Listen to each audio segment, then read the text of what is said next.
Dans un instant sur Midge TV.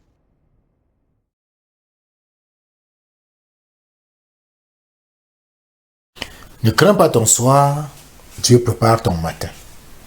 Ne t'attache pas à ton matin, Dieu prépare un jour éternel. Ces sentences vont rythmer notre enseignement de ce matin. Et le thème de notre enseignement de ce matin, c'est entrer dans le jour de Dieu.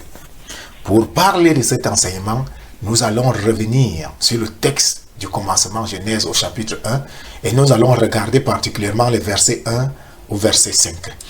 Lorsque nous lisons ce texte, il y a un verset en particulier qui attire notre attention.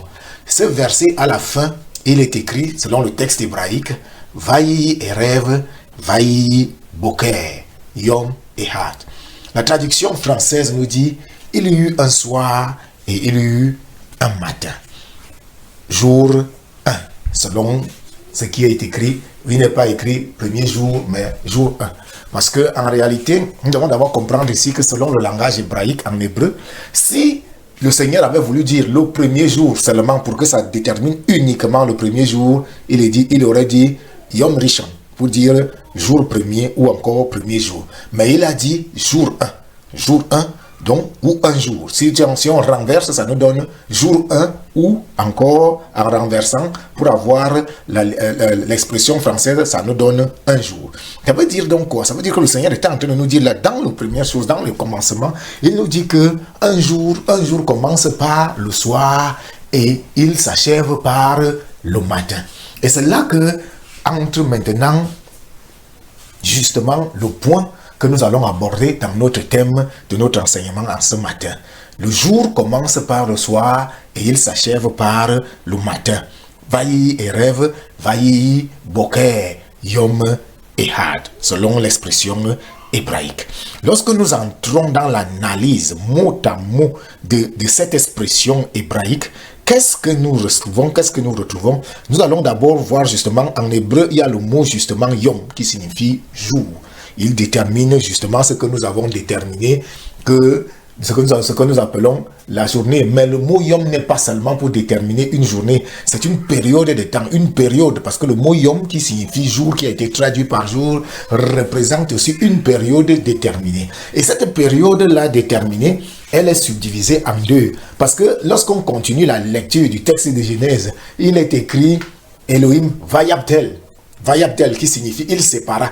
Vayabdel, donc quand il a séparé, on dit qu'il a séparé quoi? Il a séparé la lumière des ténèbres. Il a séparé la lumière des ténèbres parce qu'au verset 3, il a commencé par dire Vayomer yehi or, vayi or, c'est-à-dire que la lumière soit et la lumière fut. Et au verset 4, on dit Vayabdel Elohim haor, c'est-à-dire qu'il sépara la lumière des ténèbres. Et il dit donc la lumière, on l'appellera Yom, et les ténèbres, on l'appellera Laïla, c'est-à-dire la nuit. Maintenant, on a donc là que le Seigneur nous dit que la lumière, on appellera ça Yom, c'est-à-dire que le jour, et les ténèbres, Haoset, on appellera ça Laïla, c'est-à-dire la nuit. Maintenant, donc, qu'est-ce que cela nous signifie? Qu'est-ce que cela nous enseigne? Cela nous dit que, en réalité, qu'est-ce qui représente le jour? C'est l'arrivée de la lumière. Donc, le Vayomer, Elohim yehi or. Lorsque la lumière arrive, cela représente la journée. Ça veut dire que tant que la lumière n'est pas encore arrivée, on est dans les ténèbres. Et c'est pour ça que le Seigneur, justement, commence sa création en faisant quelque chose. Il nous enseigne exactement la vie du chrétien, comment elle doit se dérouler, comment elle doit se passer dès le commencement. Parce qu'il commence justement en disant Vaï et rêve, vaï boker. Ça veut dire que la vie de chaque personne commence dans les ténèbres.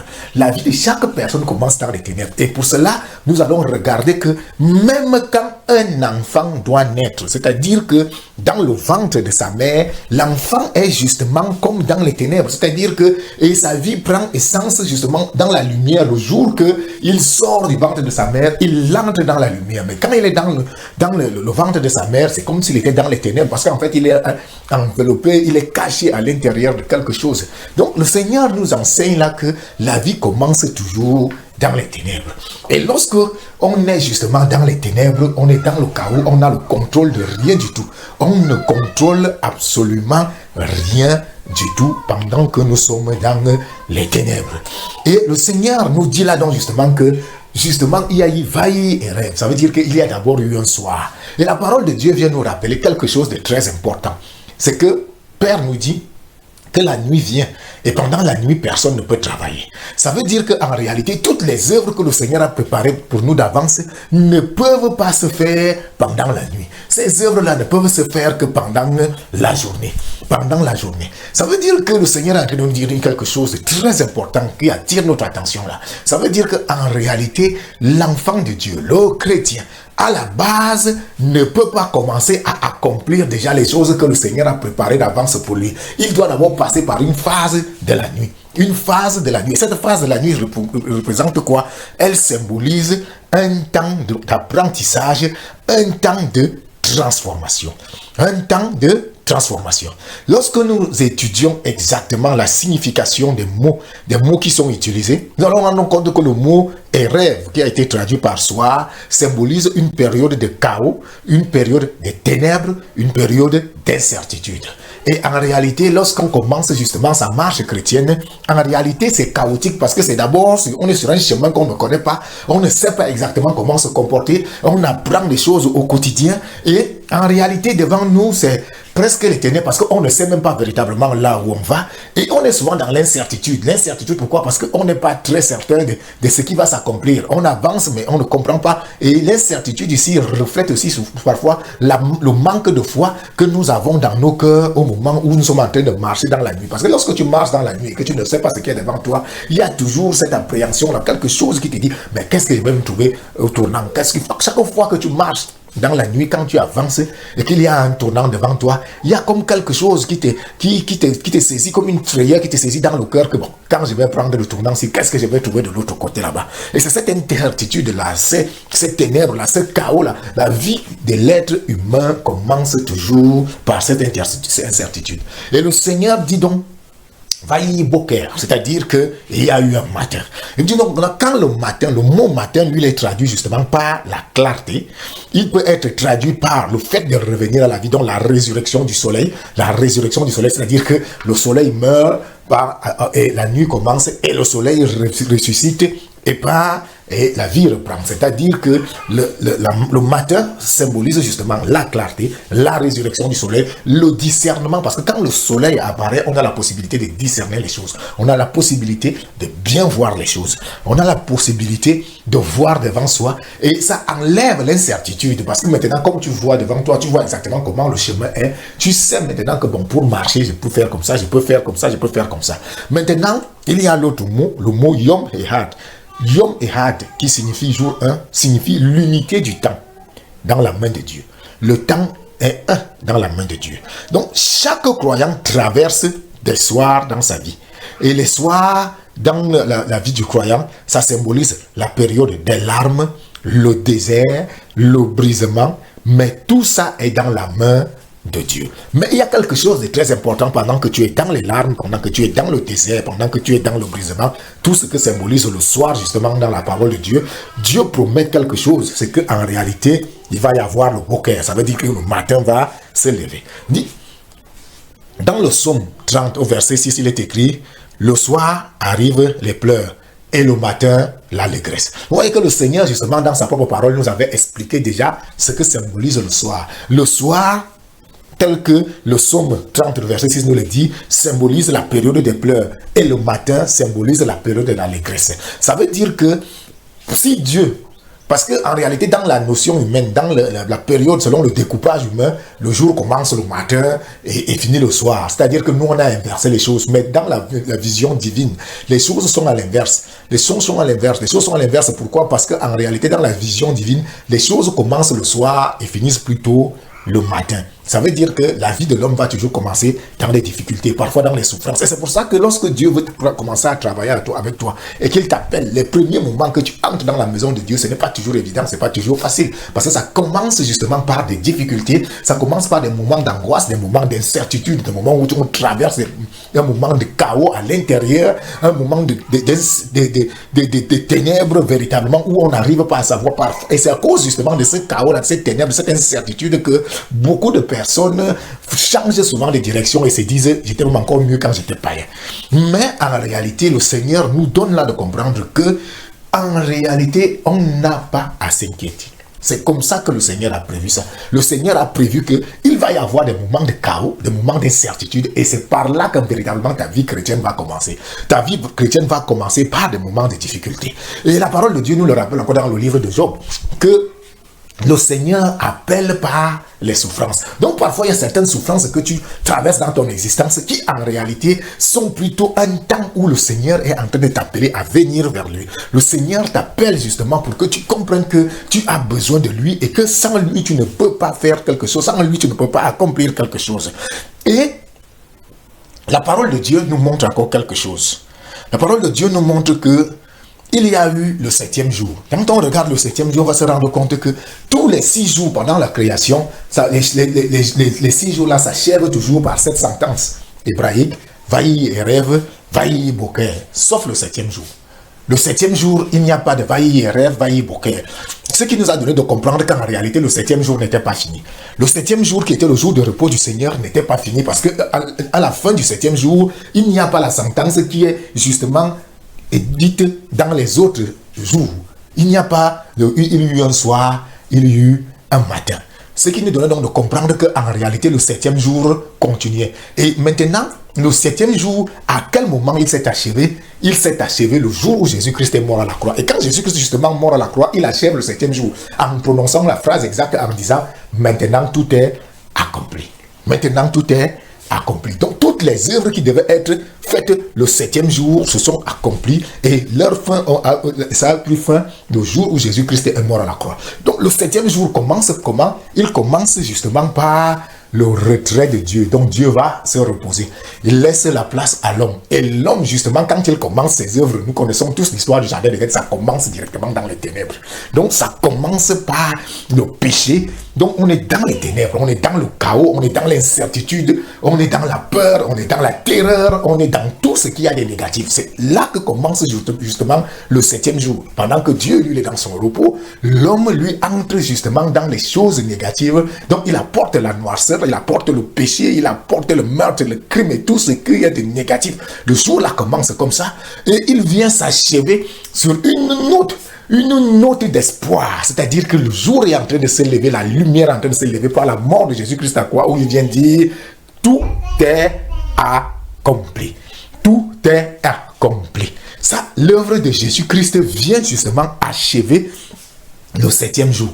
Tout ce qui devait être fait le 7e jour a été fait justement par l'œuvre que Jésus-Christ est venu accomplir. Donc en réalité, nous devons comprendre quoi? Que dans le 7e jour, on a commencé justement aussi dans l'obscurité avec les œuvres de la loi, les œuvres des ténèbres. C'est pour ça qu'on dit même souvent que lorsqu'on parlait de l'enseignement, on dit que l'Ancien Testament, c'était l'ombre des choses. Il faudrait même dire que c'était l'obscurité. Parce qu'en réalité, c'était justement le soir, jusqu'à ce que Jésus-Christ arrive et qu'il éclaire les choses. Donc le Nouveau Testament, c'est le jour qui se lève pour que nous puissions comprendre maintenant les choses telles qu'elles sont. Et Jésus-Christ, en mourant à la croix, achève ce jour-là en disant tout est accompli. Donc le matin est déjà arrivé. Dès lors, il y a quelque chose de nouveau qui commence. C'est-à-dire que on entre maintenant dans ce qu'on appelle le jour sans fin, le jour éternel, le jour où toutes les bonnes choses doivent s'accomplir. Et ce jour-là, c'est le 8e jour. Le 8e jour, donc le jour du jugement. C'est vrai qu'en réalité, il commence par le jugement, mais c'est un jour qui ne va pas finir. Parce que pourquoi? Parce qu'après le jugement, il y a la vie éternelle. La vie éternelle, ce n'est pas un nouveau jour, mais c'est le jour même. Le jour même, c'est-à-dire que le jour va commencer par le jugement et il va s'achever par la fête et la joie pour ceux qui auront été des élus, pour ceux qui auront été choisis, qui auront la possibilité de vivre leur vie éternellement dans le royaume des cieux. Le texte donc que nous lisons à ce matin nous donne de comprendre quelque chose. Parce que il n'est pas dit il y eut un soir, il y eut un matin, le 7e jour. Et ce texte-là, justement, nous a donné de comprendre qu'il y avait des choses qui se passaient encore, ce n'était jamais fini, le 7e jour.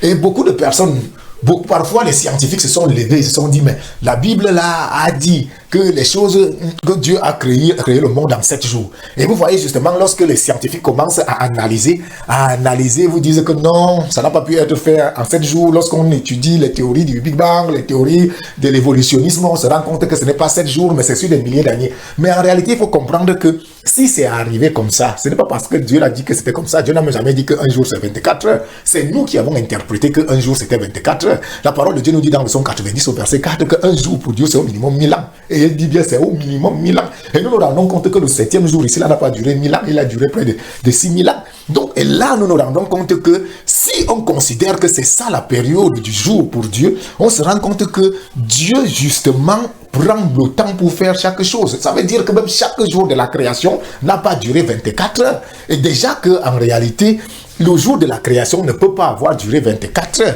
Il ne peut pas durer 24 heures. Pourquoi? Parce que même sur Terre déjà, en tant qu'être humain, le jour n'a pas la même durée partout. Parce que lorsque nous arrivons dans les périodes des pays comme la Norvège, la Suède, là-bas, il y a des moments là-bas où le jour fait 6 mois à lui tout seul. Donc le jour là-bas, c'est 6 mois. Donc si on considère que le jour avait été, que Dieu, le jour de la création de Dieu était un jour de 24 heures, ça supposerait peut-être qu'on était peut-être dans les zones Afrique centrale ou Europe ou États-Unis, mais on n'était pas vers la Norvège, on n'était pas vers le pôle Nord. Donc vous comprenez qu'il y a beaucoup de choses qui justement prête à confusion justement et qui donne aux personnes de ne pas croire à la parole de Dieu parce qu'ils pensent avoir une révélation alors qu'en réalité il n'y a pas de révélation. La révélation, la véritable, vient par le Saint-Esprit et c'est le Saint-Esprit qui nous donne de comprendre que tu ne peux pas comprendre l'œuvre de Dieu en venant te placer là pour décrire le jour de Dieu comme étant un jour de 24 heures. Quand le Seigneur parle, qu'il parle du Yom Ehad, le jour premier ou le jour 1, il est là en train de nous dire exactement ce que chacun d'entre nous est en train devrait vivre sur terre. Et il faut reconnaître que là, il le dit au commencement de la chose. C'est-à-dire qu'il est même encore en train de commencer déjà, mais il annonce déjà comment vont se dérouler les choses. L'homme n'est même pas encore arrivé sur terre, parce qu'on est encore au premier jour. L'homme n'est pas encore arrivé sur terre, mais il est déjà en train d'annoncer comment les choses vont toujours se dérouler. Ça va toujours commencer par le chaos, ça va toujours commencer par les ténèbres, ça va commencer par les difficultés, ça va commencer par les souffrances, mais au final, il y aura la gloire, il y aura la victoire, il y aura la joie, il y aura la célébration. C'est comme ça que les choses doivent se passer. Donc, il est important de comprendre en tant que chrétien que tu n'as pas à t'inquiéter si tu vois qu'à un certain moment, les choses sont difficiles et que les débuts sont difficiles. Qu'à un certain moment, tu as même l'impression que ça dure. Il faut comprendre que si en réalité, même si on prend seulement le minimum, qu'un jour pour Dieu c'est 1000 ans, 1000 ans c'est énormément de temps pour un être humain. Tu comprends que si même tu as déjà supporté la douleur là pendant 10 ans, 10 ans ça ne fait toujours pas une heure dans le temps de Dieu. Donc tu comprends que pour Dieu ça reste toujours un petit laps de temps. C'est pour ça que certaines personnes, nous avons l'impression que certaines choses durent, mais en réalité pour Dieu ça ne dure pas parce que en réalité c'est le temps justement du battement d'une paupière. C'est-à-dire que quand Dieu bat les paupières, pour lui, ça peut prendre exactement 100 ans ici en bas. Donc tu te rends compte que il faut que chaque être humain comprenne que le temps de Dieu n'est pas le temps de l'homme, mais que Dieu a prévu toutes choses à l'avance. Et le Seigneur nous annonce justement dans Hébreux au chapitre 4, verset 11, on dit, il faut s'efforcer à entrer dans le repos du Seigneur. Le 7e jour était justement le jour du repos, donc le Yom Shabbat, le jour du repos. Mais maintenant, le repos du Seigneur, qu'est-ce que c'est même en réalité? On dit bien que ce repos est encore accessible aujourd'hui. Et il ne s'agit pas d'un jour du calendrier. Donc en réalité, le Shabbat n'est pas un jour du calendrier, comme beaucoup de personnes continuent encore à le célébrer comme étant le samedi. Ce n'est pas ça le plus important. Ce n'est pas le fait de respecter un jour du calendrier. Le Shabbat, en fait, c'est quoi? C'est un état spirituel. Un état spirituel où on est dans le repos. Et forçons-nous d'entrer dans ce repos. Hébreux 4, verset 11. Ça veut dire que ce repos-là, il faut entrer dans quoi? Dans cet état spirituel où on est dans la paix, dans le calme, dans la sérénité, dans la confiance. Et qu'est-ce que cela signifie? Cela signifie sortir du cycle des soirs et du matin. Ça veut dire qu'il faut sortir des souffles de quoi? Du labeur et de la souffrance pour la lumière. Il faut sortir ce cycle. Il faut briser ce cycle.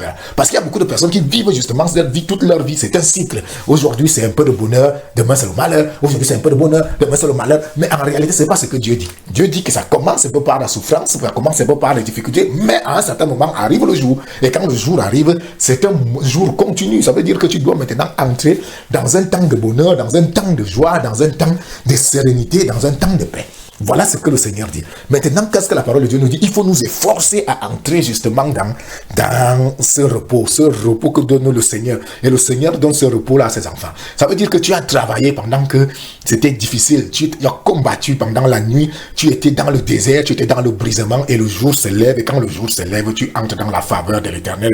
Et le Seigneur te donne du repos dans sa présence. Il te donne de pouvoir vivre maintenant les grâces et les faveurs qu'il a préparées d'avance pour toi. Parce que c'est dans Jean chapitre 9, le verset 4 qu'il écrit, le jour de l'œuvre.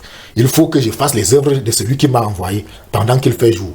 La nuit vient où personne ne peut travailler. Ça, c'est le texte justement de Jean chapitre 9, verset 4, tel que j'étais en train de vous le dire. Qu'en réalité, la parole de Dieu nous avait averti que pendant la nuit, on ne peut pas faire les œuvres de Dieu. Or, la parole de Dieu nous a bien dit que Dieu a préparé les bonnes œuvres. Les bonnes œuvres d'avance. On n'a jamais dit seulement. On a bien précisé. Dieu a préparé les bonnes œuvres à l'avance afin que nous les pratiquions. Ces bonnes œuvres-là, nous ne pouvons les pratiquer que dans la journée. Dans la journée. C'est le jour que nous pouvons pratiquer ces bonnes œuvres-là. Et le Seigneur nous dit donc qu'il faut que le jour se lève avant que justement les bonnes œuvres que le Seigneur préparait d'avance pour nous puissent être pratiquées. Mais avant que le jour se lève, on commence par quoi? On commence par la nuit.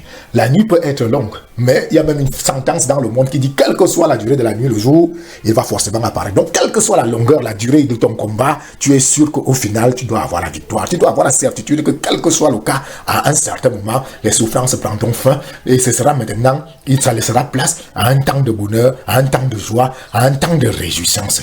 Il faut que le cycle des soirs et des matins prenne fin. Et pour ça, première des choses, ça commence par quoi? Il faut œuvrer. Œuvrer, annoncer, marcher dans la lumière.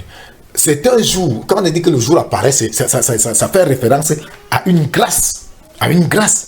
Une grâce qui arrive. Une grâce qui arrive. Et c'est le grand basculement éternel. C'est-à-dire que le jour où le Seigneur commence à manifester ses bontés, ses faveurs dans ta vie. Tel qu'il est écrit dans Apocalypse chapitre 21, les versets 23 à 25. On dit, le jour qui ne s'arrête pas. Il est écrit quoi? La ville n'a besoin ni de soleil ni de lune, car la gloire de Dieu éclaire, et l'agneau est son flambeau. Et l'agneau est son flambeau. Il n'y aura plus de nuit. Il n'y aura plus de nuit. C'est là maintenant que la phrase prend tout son sens. Il n'y aura plus de nuit. On n'y aura besoin ni de lampe, ni de lumière, car le Seigneur Dieu les éclaire. Je suis sûr que certaines personnes avaient déjà lu ce texte et ce verset et ils ne comprenaient pas pourquoi on disait qu'il n'y avait plus de nuit. Il n'y avait plus de nuit. La nuit, parce que la nuit symbolise la période des épreuves, des difficultés et des souffrances. C'est pour ça qu'on dit bien que quand tu entres dans la ville éternelle, quand tu entres dans la ville de Jésus-Christ, il n'y a que la lumière. Donc ce n'est que le yom. Le yom, c'est la lumière. Il n'y a plus de laïla, il n'y aura plus de nuit, il n'y aura plus de nuit, il n'y aura plus de ténèbres, il n'y aura plus de souffrance, il n'y aura plus toutes ces choses qui se passent dans l'obscurité. Il n'y aura que la lumière de l'Éternel. Et on dit que qu'est-ce qui se passe? L'agneau est son flambeau. Car le Seigneur Dieu les éclaire. Ça veut dire que tout est conduit par le Seigneur en ce moment-là. C'est le Seigneur Dieu qui conduit ta vie. Dès que tu sors du désert, tu sors du brisement, tu sors des épreuves qui sont dans le désert et que tu as eu la transformation spirituelle nécessaire et que tu as donné ta vie à Jésus-Christ, à partir de cet instant, Dieu prend le contrôle dans ta vie. Et c'est lui qui conduit toutes choses. À partir de ça, à partir de cet instant-là, toutes les choses anciennes sont passées et toutes choses deviennent nouvelles dans ta vie. Maintenant, en ce moment, le Seigneur te conduit de joie en joie, de grâce en grâce, de bonheur en bonheur, de succès en succès, de réussite en réussite. C'est-à-dire que toutes les choses sont faites de telle enseigne que ce n'est que la faveur de l'Éternel qui se manifeste dans ta vie. Le Yom Ehad, dont la fin, on dit l'unité du temps là, c'est le temps parfait. La lumière constante, une paix totale, plus de ténèbres du tout. Plus de ténèbres du tout. Donc tu comprends que le Seigneur, à la base, prend la parole et il commence à faire la création. Il commence à faire ses œuvres. Et lorsqu'il fait ses œuvres, qu'est-ce qu'il fait? Il fait d'abord, première des choses, l'arrivée de la lumière. L'arrivée de la lumière. Et il dit, et il a séparé la lumière des ténèbres. Donc, chaque chose a un temps, comme l'Ecclésiaste nous a dit. Il y a un temps pour rire et il y a un temps pour pleurer. Le Psaume 30, le verset 6 est venu nous dire là que la nuit représente le temps des pleurs et le jour représente le temps d'allégresse. La parole de Dieu nous enseigne et nous dit là que nous promet que quand le jour arrive, c'est un jour éternel. Quand Dieu prend le contrôle dans ta vie, tu es dans le jour éternel.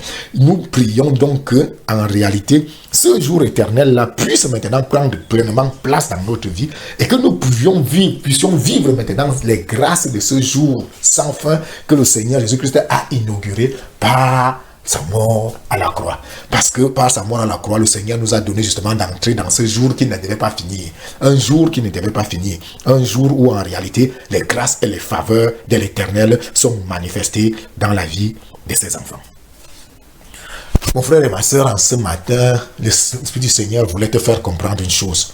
Quelque chose, une réalité spirituelle que parfois on ne veut pas accepter, mais qui est là. C'est qu'en réalité, personne ne peut arriver dans le jour s'il n'est pas passé par la nuit. Personne ne peut arriver au bonheur s'il n'a pas fait l'expérience des choses du malheur. C'est la réalité. C'est comme ça que ça se passe. Parce que pendant que tu es dans le malheur, le cœur est en train d'être purifié, le cœur est en train d'être transformé, il est en train d'être travaillé à l'intérieur. On travaille à l'intérieur pour le purifier, pour qu'il devienne comme l'or. Afin que maintenant il puisse être vraiment accepté devant le Seigneur. C'est pour ça que le Seigneur nous disait dans sa parole, nettoyer l'intérieur de la coupe. Parce que la coupe, en fait, elle fait référence au cœur. Nettoyer l'intérieur de la coupe. Ne passez pas votre temps à nettoyer l'extérieur, mais nettoyez plutôt l'intérieur de la coupe, afin que cette coupe-là puisse être utile. Donc, pendant le moment des épreuves, pendant le moment des difficultés, en fait, qu'est-ce que tu es en train de traverser? Tu es en train de te purifier, de purifier ton cœur, pour que ton cœur soit maintenant agréable et acceptable devant la face de l'Éternel. Et que ce Seigneur-là, quand il aura fini de faire ce nettoyage, il va te prendre, il va te faire entrer dans le monde de la grâce, de la faveur, de la joie et de la lumière éternelle, de la lumière pleine qui apporte faveur, bénédiction et tout ce que tu attends dans ton existence. Nous bénissons le Seigneur Jésus-Christ de Nazareth qui, dans son grand amour, a toujours œuvré dans nos vies et qui nous donne de continuer à avancer chaque jour. Que son nom soit pleinement béni, puissamment béni et que sa faveur et sa grâce demeurent dans nos vies éternellement. C'est au nom puissant de Jésus-Christ de Nazareth que nous avons parlé. Amen.